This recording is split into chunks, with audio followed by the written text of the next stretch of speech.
Le mot du jour, Disciple. Nissim Sultan. Je ne suis pas votre disciple. Qui n'a pas relevé dans les joutes oratoires l'habile dégagement qui ramène le contradicteur cueilli à la vanité de son savoir et dispense l'auteur de cette saillie d'afficher son ignorance. Si l'on aspire à être chef, on le voit, il ne fait pas bon être disciple. Sans parler de l'autonomie comme valeur en soi de notre temps, point d'orgue de notre épanouissement de sujet libre, au regard de laquelle la condition de disciple est suspecte. Disciple, forcément sous emprise de quelques gourous ou de maîtres à penser à notre place. La tradition juive, parmi d'autres, a fait de la condition de disciple bien plus qu'un moment obligé de l'apprentissage d'un petit homme. Quel est le sage ? Interroge la Mishnah. Celui qui apprend de tout homme. Être disciple est donc un art de vivre, disciple de tous et de tout, prompt à convoquer les savoirs partout où ils se trouvent, dans chaque déclinaison individuelle, personnelle, au nom du désir de sagesse. Rêvons un peu.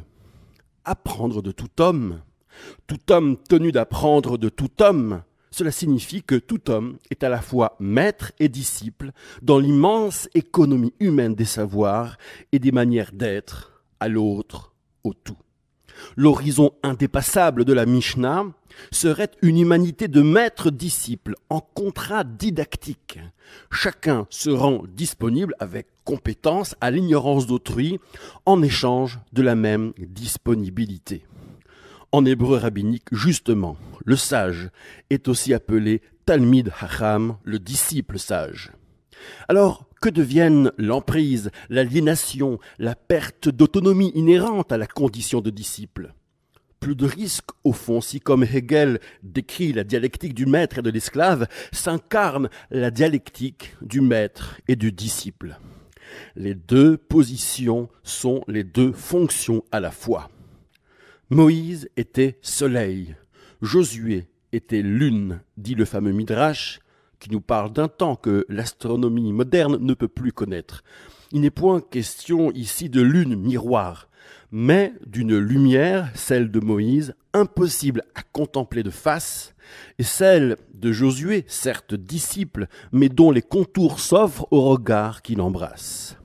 La vérité de face ne se contemple, seule s'observe la vérité reçue, gardée pour soi, comme trace déposée, imprimée dans l'être.